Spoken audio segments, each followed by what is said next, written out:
What if the game you are playing right now, the one that feels fun, feels challenging, feels rewarding, was never designed to make you feel any of those things? What if every frustrated retry, every near miss, every moment you decided to push through just one more level was the result of a decision made not by a game designer, but by a behavioral scientist sitting in a data lab, watching your session metrics in real time? This is not speculation.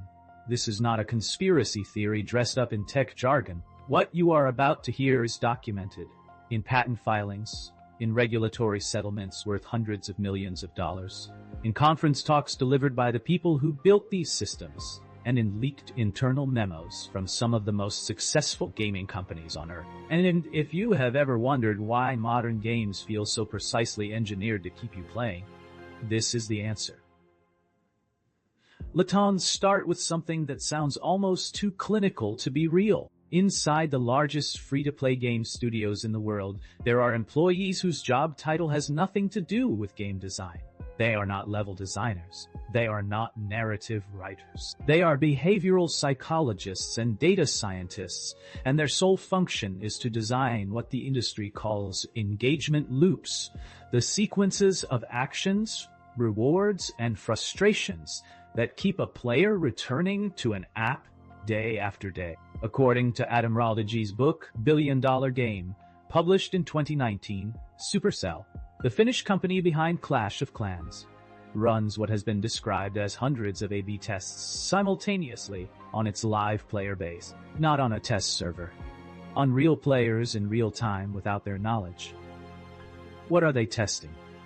In broad terms, they are looking for a specific psychological threshold. It has been referred to internally in accounts corroborated by former Supercell designers, speaking at the Game Developers Conference in 2018 as the frustration monetization window.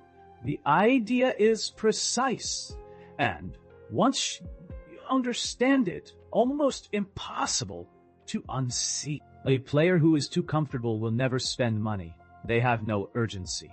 A player who is too frustrated will quit. The monetization window is the narrow psychological corridor between those two states, the moment when a player is just frustrated enough to feel that spending money is a reasonable solution to their problem, but not so frustrated that they walk away entirely. The entire game, its difficulty, its pacing, its reward structure, is calibrated to funnel you into that corridor at the exact moment your defenses are lowest. And this is not unique to Supercell. It is the operating model of the free-to-play industry. But to understand where this really began, you need to go back further, much further, and to a name that most gamers would not recognize. Bruce Frederick Skinner was an American behavioral psychologist who, in the 1940s, discovered something that would later become the backbone of casino design, and eventually, mobile gaming. Working with pigeons and levers, Skinner found that the most effective way to lock in a behavior was not to reward it every time, and not to reward it never, but to reward it on an unpredictable variable schedule. This is called a variable ratio reinforcement schedule, and it produces what Skinner himself described as the most resistant to extinction behavior pattern he had ever observed. The animal or the person keeps pulling the lever because the next pull might be the one that pays off.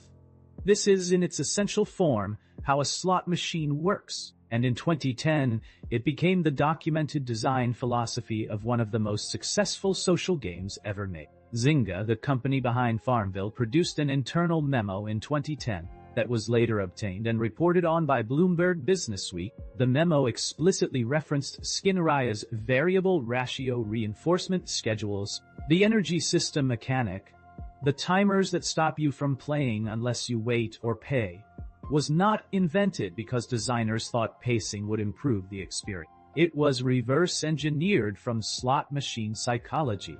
The timer forces you to leave the game.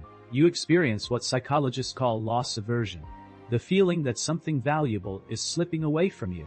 That feeling drives you to return, often more urgently than if you had never stopped. And when you return, you encounter your next potential reward. The structure of the experience was not designed to entertain you. It was designed to produce a measurable behavioral response. Jesse Schell's book, The Art of Game Design, in its third edition, addresses this model directly, and the Zynga memo details were reported extensively in the press at the time. The science worked, the revenue was real, and the rest of the industry was watching. Now here is where it gets considerably more serious, because what we have discussed so far involves mechanics you can, at least in theory, choose to ignore. The next set of techniques operates below the surface of your awareness. You do not see them. You cannot opt out of them.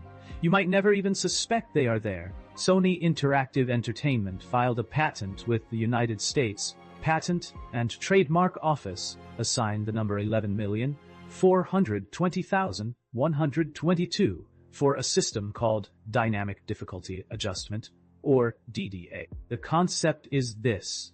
The game tracks how many times you fail at a specific section, secretly, without informing you. And when that failure count crosses a threshold, the system algorithmically adjusts the game's parameters, reducing enemy health, increasing the damage your character deals, subtly improving your odds, without ever displaying a message, without ever asking your permission. You believe you got better.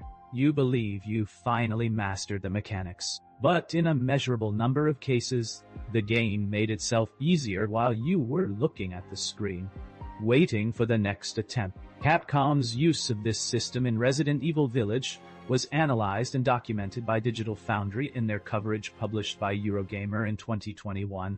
Ubisoft's adaptive difficulty systems were revealed in a leaked presentation from the Game Developers Conference in 2017. These are not edge cases. This is an industry-wide approach to a very specific problem. How do you prevent a player from uninstalling your game before they have spent enough time or money inside it? The answer, apparently, is to manufacture the feeling of progress. To engineer the sensation of improvement, even when the player has not actually improved. And the uncomfortable implication of this is significant. If the game is adjusting itself to ensure you succeed, then your success is not entirely yours. The confidence the game builds in you, the feeling that you are good at this, that the hours you invested are paying off, may be, in part, a data-driven illusion constructed to keep you engaged. But the manipulation of your experience does not begin when you struggle. It begins the moment you first open the game. Celia Houghton was the user experience director at Epic Games during Fortnite's launch period. In her book, The Gamer's Brain, published in 2017, she documents in detail how modern game onboarding, the tutorial sequences that walk you through your first 10 to 15 minutes of play, is not designed by game designers. It is designed by UX conversion specialists, people borrowed directly from e-commerce, people whose professional background is in reducing shopping cart abandonment. Their goal in the first minutes of your experience has nothing to do with teaching you how to play. Their goal is to push you past what behavioral data has identified as the quit threshold, a psychological point, statistically found to occur within the first 8 minutes of a new gaming session, where a player decides whether this experience is worth their continued attention. Think about what that means in practice. The careful hand-holding, the early victories, the way the game seems perfectly calibrated to feel exciting and achievable in those first few minutes. It is not an accident of good design. It's a conversion funnel. The same intellectual framework used to keep you from abandoning an online shopping cart is being applied to ensure you do not close the application before you are sufficiently invested. By the time you feel like you understand and enjoy the game, the psychological commitment has already been secured. And once that commitment exists, the industry has developed sophisticated methods to monetize it. The broken currency technique is one of the most elegant and most cynical of these methods. Epic Games, the publisher of Fortnite, offers in-game currency called V-Bucks in purchase tiers. The available tiers, however, are deliberately misaligned with the cost of items in the game's store. You might want something that costs 1,000 V-Bucks. The smallest purchase tier that gets you to 1,000 costs you slightly more than you need, leaving a remainder. That remainder is not enough to buy anything meaningful.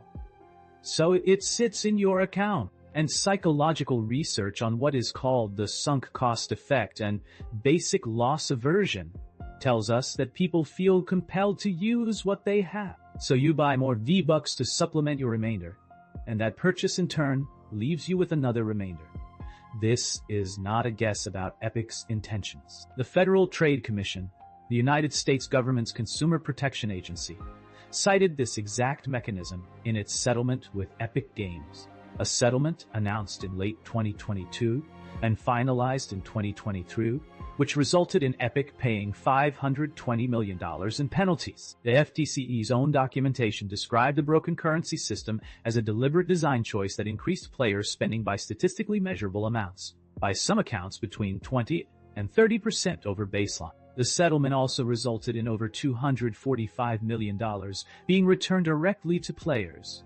The agency did not describe this as a side effect or an oversight. They described it as intentional design. The mechanism is simple enough to explain in one sentence.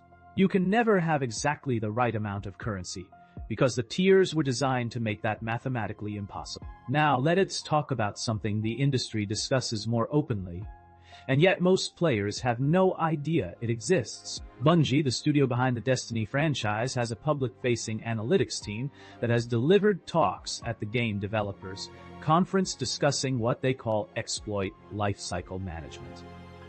Here is the concept. In any competitive multiplayer game, players periodically discover exploits, unintended strategies, bugs, or overpowered combinations that allow them to dominate opponents in ways the developers did not intend. The conventional assumption is that developers rush to patch these exploits as quickly as possible because they create unfair gameplay.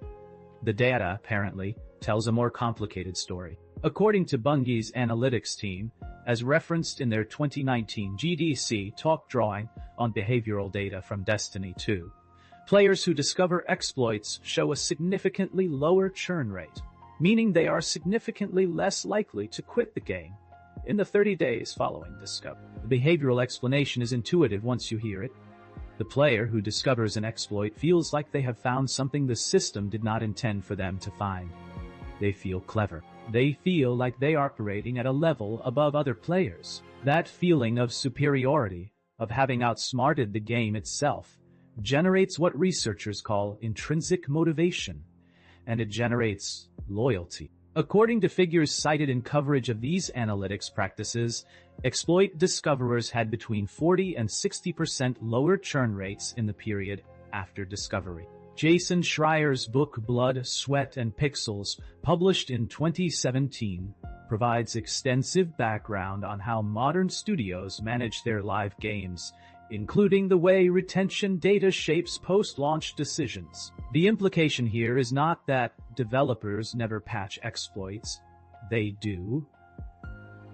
The implication is that the timing and priority of those patches is not driven purely by fairness considerations. It is driven by retention data.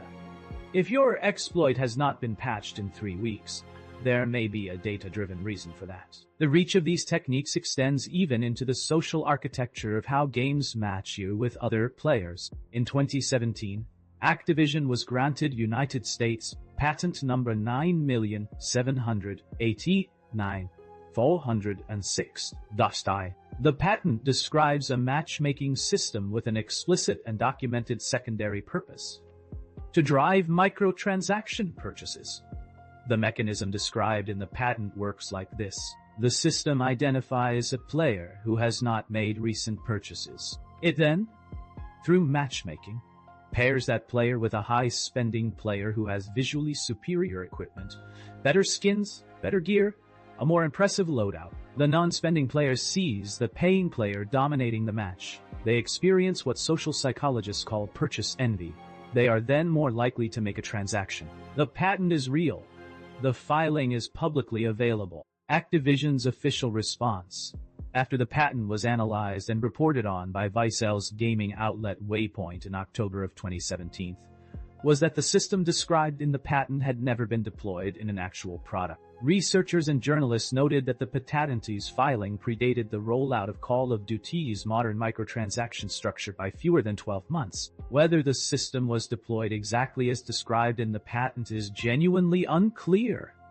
Patent filings do not always reflect exactly what ends up in production code, but the document itself is not in dispute. A major game publisher sought and received a government-issued patent for a system whose explicit design goal was to use matchmaking as a mechanism to trigger purchases. And if all of this feels very modern, very much a product of the smartphone era and the rise of free-to-play, the history of these techniques tells a different story. The Battle Pass model, the seasonal content model, the system of offering items that permanently disappear after a set period.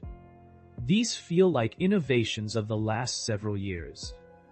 They are not. According to a working paper published by the Oxford Internet Institute in 2014, analyzing the free-to-play economics of mobile games, Western publishers specifically studied the Korean mobile gaming market before adopting these structures. South Korean mobile massively multiplayer online games were stress-testing time-limited content and seasonal item expiry as early as 2009. And the Korea Creative Content Agency's annual report from 2010 documented that time-limited items increased average session length by 217% in the 48 hours before those items expire. That number deserves to sit for a moment. 217%. The fear of missing out, of watching something valuable disappear forever, more than tripled player engagement in the final hours of availability. That data traveled. It informed the decisions of Western publishers. The Battle Pass model, the seasonal skin that will never return, the limited time event with the ticking countdown clock. These are not creative innovations driven by a desire to make games more interesting. They are monetization strategies imported directly from a foreign market where the behavioral data had already been validated. The format was a business decision. The creative framing came later. So where does this leave us? It is important to be precise about what this evidence does and does not say. It does not say that every game you enjoy is a cynical manipulation with no artistic merit. Many games are extraordinary works of design, craft, and creativity. What the patent filings, the regulatory documents, the GDC talks, and the leaked memos tell us is that the infrastructure surrounding the experience of modern gaming, the pricing, the matchmaking, the difficulty, the onboarding, the currency systems, the social mechanics, is not built primarily around the question of how to make games more fun. It is built around the question of how to make players spend more, stay longer, and return more reliably.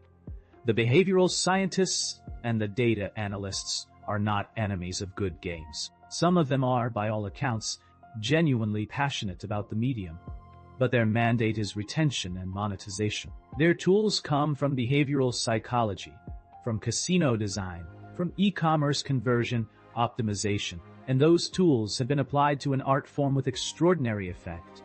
Effect measured not in awards or critical reviews, but in session length and average revenue per user. Understanding this does not mean you have to stop playing games, but understanding it changes what you are actually looking at when you play.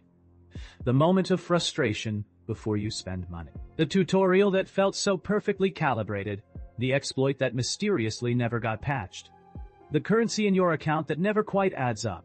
None of these are accidents. They are outcomes. And the process that produced them started in a data lab, long before you ever touched a controller. If this kind of deep dive into the science and history behind the systems shaping our entertainment is the kind of content you want more of, this channel is built for exactly that. Subscribe if you want to keep seeing what is actually going on beneath the surface.